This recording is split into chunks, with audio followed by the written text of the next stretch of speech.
What is up, everybody? It's been a while since I've put anything out, and I apologize for that. There's just been a lot of distractions. It is the holiday season. When this show comes out, it'll be the week of Christmas. So let me be the first podcast to wish you a Merry Christmas and a Happy New Year. I probably will not put out anything between Christmas and New Year's just because it's a busy time and I really want to soak up time with friends and family during that time without the distraction and the pressure of trying to come up with some entertainment. I do have some ideas for 2025 as far as shows go, and I've had a request to put out a show about imposter syndrome, and I really want to make that a good one. So I really want to understand what that means to us as first responders and how that applies to really any profession. I don't quite understand it yet. I've certainly have experienced it. I just want to make sure that I articulate that experience and that feeling across a broad spectrum without trying to pigeonhole it as something that I may or may not believe it to be. I reached out to, this is actually kind of a big deal, a bit of a celebrity in our arena anyway, at least in like around where we live, not in EMS or anything, but Pastor Jeremy Johnson, who I don't know really. I know of him. We certainly watch him on YouTube on Sundays when we can't make it into church, but he's the lead pastor at the Lutheran Church of Hope. And I just randomly reached out to him via email and was like, listen, man, here's who I am and here's what I do. I would be interested in talking with you mostly about a certain topic that we'll get into, that I'll reveal at a later date. But I think generally just as how religion fits into our profession, mostly because we see, I just witnessed it the other day, like tragedy for what seems to be from the outside looking in, zero reason why things happen to good people. So I would like to talk about that for a little bit. And I think he's just kind of an interesting guy. Like if you listen to him talk at church, his upbringing, how he conveys a message every Sunday, to a large group of people. Like Lutheran Church of Hope is big. I know everybody's heard of it. It's a big congregation. It's a big church. It's a big thing. My wife and I have been members for going on 20 years, and I can't say that we're real active members, but we're members nonetheless. And so I think that'll be interesting. And I think to take home, at least what I've witnessed in the last 2 weeks, is when it's time to go, it's time to go. And there's really nothing that's going to affect that or change that. So I'm interested in his perspective. A couple announcements, really. Just let's updates. Chicken Legs, if you remember, who's been ducking me on the Chicken Leg Challenge for about 6 months now, has just become a dad, and that's a big deal. Like that's a big deal. I think he had a baby girl, which is pretty cool. I reached out to him a week ago and just asked him how he's doing. He's like, man, I love every minute of it. And that's great. He'll be a good dad. They'll be good parents. I'm excited for him. It's fun. I wish I could remember back then when I can a little bit, when I had my first kid. It's pretty cool. There was a BVL sighting the other day. I had lunch with BVL amongst many other people. He's an average looking fella, but seems to be doing well. But continue to pray for him. Which brings me to this today will be like a random collection of thoughts, I think. Some random reflections over the last couple weeks. As I sit here peacefully in my chair with my blanket, staring out the window, contemplating on where I'm going to put the bird feeder, because I think that's just where I'm at in life. Like, I just want to kind of watch some birds, and then get excited about a rare bird sighting much like how I got excited when I discovered last night that Amazon Prime has a documentary about Teddy Roosevelt. Like, tickled shitless. I ain't gonna lie. Started watching it last night. Watched a little bit this morning. Gonna watch more of it after I get done here. It's where I'm at in life. I get excited about documentaries and birds, and that's okay. Back to lunch. Had lunch this week with I don't know, 8 or 9 really, really solid, good dudes. We all came together for a common reason. To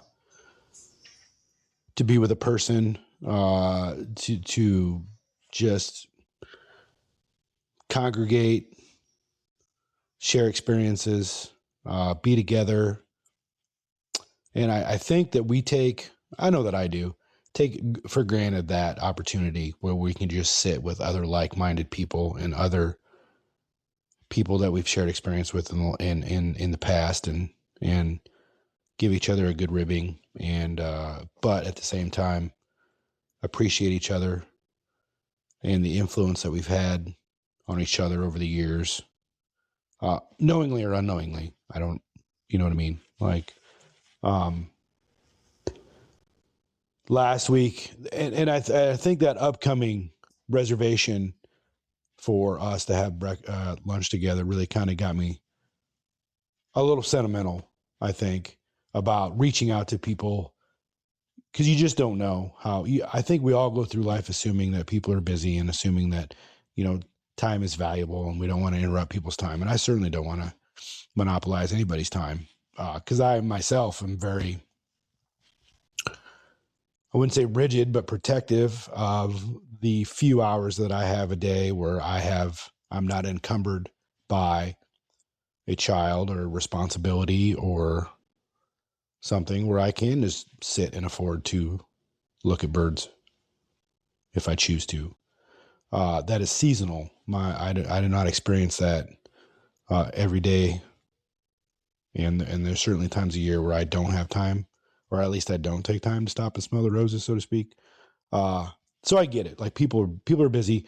But anyway, I reached out to a very old friend of mine and said, "Hey, what's your schedule? We need to get together and just visit for no reason other than just to have a visit. No lunch, no coffee. We can do all that. That's fine. No, like, I'll just come out to your house and we'll sit and we'll just catch up. It's been too long." We're going to do that tomorrow. So pretty excited about that. But I think that we take advantage, or we take for granted, I think, the value of that in our own. This isn't a sermon, by the way. I don't really know how to preach. I'm just saying from my own personal experience, how infectious that is after you've spent time connecting or reconnecting with, and I'll say on my end, men of the same, cut from the same cloth, so to speak, where you can share lessons and anecdotes and reminisce about things. And I think it's important, more important probably now than ever, but I think on a daily basis, it lends itself. There's purpose in that and there's value in that. The same amount of value, I think, from, going on walks and eating well and, trying to engage in some sort of physical activity, trying to engage in some sort of spiritual activity. I think there's the same amount of wellness, health and wellness benefits of just connecting with somebody. And I don't mean throwing them a text, which is valuable in today's day and age for sure, because it is a connection. It is a interaction. But I mean, like, just sitting in front of somebody and visiting. Because you just never know when you're not going to be able to do that with somebody. And I know that is very cliche. I get it, but it is also real. And you never know when a conversation with somebody will change from being a dominant conversation with very little pauses to maybe that devolves into like a simple conversation with, "Hey man, how you doing?" "Good." "All right, man. Catch up with you later." Because things change quickly. So that being said, that's kind of what I got going on. It's really nothing special. I don't have anything. I don't know. I don't really have a direction for the show. I do know that 2024 is pretty cool. Like, we started this thing in February, I think. I would like to get at least until February and make it a year that we tried to put out content. I haven't regretted a show. I haven't regretted an episode. I've regretted some of the quality that things have turned out, but those mistakes have turned into lessons, and which is really what the point is, of kind of just figuring stuff out on your own. I don't think we realize in EMS, and I'll say EMS, and I'll say first responders, just in first responders in general, like the daily impact that we have on people, and just by a very casual interaction, maybe something that we didn't even think twice about. Maybe we were kind to somebody when they were having a bad day, or maybe we took time to help somebody solve a problem that seemed very trivial to us, but was very complex to them, and maybe that stuck with them. And I hope that you're all reminded, at least at some point in the future, of how that has helped somebody else, because we've all done it. We've all stopped for a second to say, hey man, here's a pro tip. It works for me. And then move on with your day and don't even think anything about it. And then several years down the road, maybe you run into that same person and goes, I don't know if you'll ever remember this. But that's pretty cool. We're going to get back into the deer hunting pretty hard here, starting about Christmas. We're going to spend a lot of time with family over the next couple of weeks. We're still going to go to work and put in our hours there. I've always been very kind of just,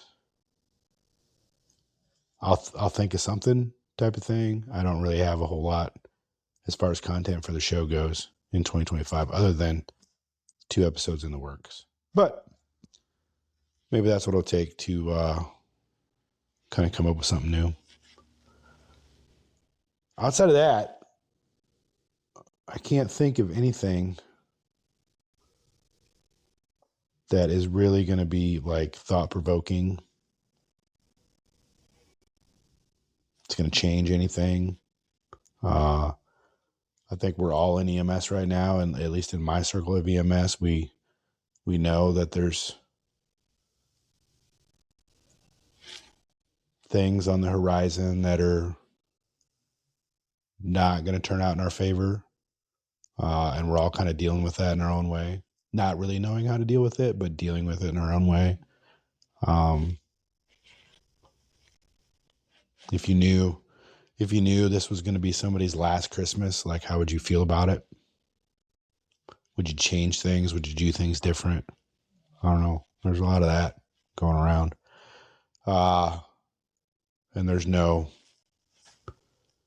really manual on how to handle it. We're just all kind of figuring out on our own. There's no right, there's no wrong. So if you're out there thinking, I don't know that I should do this because of this, just do it.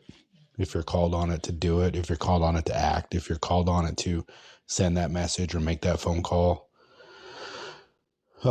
just do it. You'll never be wrong. What's the worst that can happen? Somebody won't answer your phone call or return your text right away. Like, just do it. We don't know what we're doing.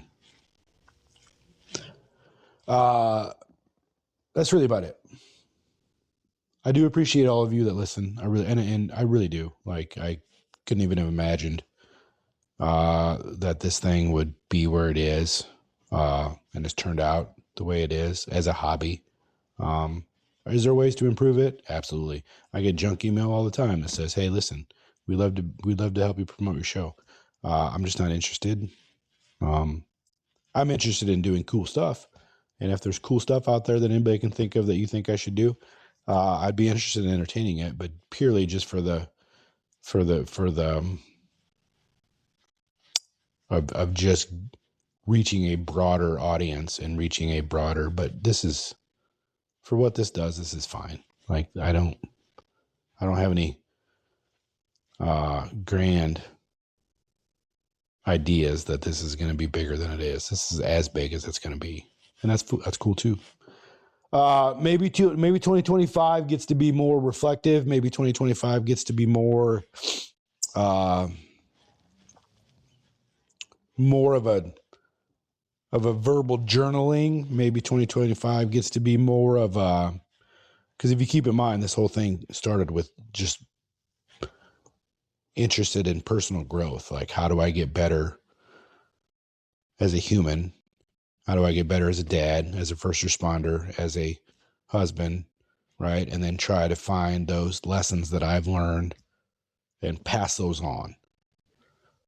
The lessons that we don't learn in school, in the short time that we have to learn how to manage life-threatening illnesses, injuries, and then try to figure out life after that. That's what this was about the entire time. The intention was, how do we figure out life? How do we get better? How do we do things differently? So maybe 2025 is more of a reflective type of format. Maybe I just hop on when I have something to say out loud, but nobody to say it out loud to. I don't know. We'll see. It'll be interesting. But either way, seriously, Merry Christmas to everybody. I know some of us are going to work, and the community really appreciates that. I know it may go unsaid, and I know that your kids and your spouses and your relatives may or may not understand. That's the nature of being open 24 hours a day, 7 days a week, 365 days a year. Somebody's got to do it. And whether it was voluntary or just your turn, just know that there's people out there that appreciate it. I myself am going to work Christmas Eve night, which is coming off a 24-hour shift, which is going to be, my family's already warned me not to be a Grinch, and I'm a bit offended by that. Like, I feel like I did those two things as a sacrifice to make sure that we didn't have to reschedule Christmas Day, which we've done in the past. It's been a lot of years since we've had to reschedule Christmas Day, but it is what it is. So thanks for everybody doing it. I do want to read a passage from a friend of mine that really kind of stuck with me when we were having casual conversation about our job and how sometimes it gets to be commercialized a little bit. But I'm trying to find it right now. I don't know where it went. Stand by. Hold on. Right here. I'll leave you with this. And this was great. As long as there are team members that stay focused on the patient and their families, that is all anyone can control.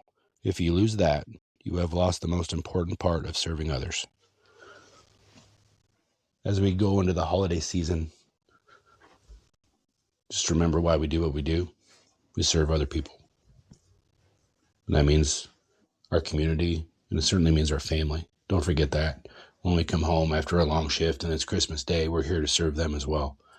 And I know that can get exhausting, but the way we serve them, it obviously is certainly different than the way we serve others.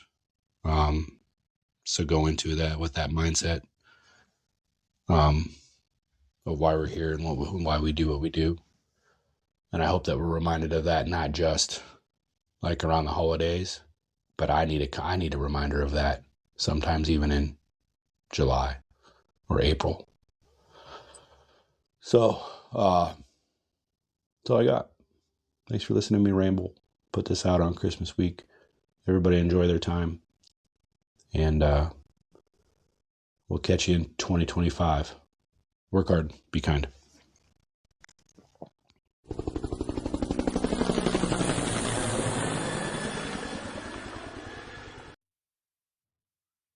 Hey guys, thanks again for listening to another episode of the Shift Change Podcast.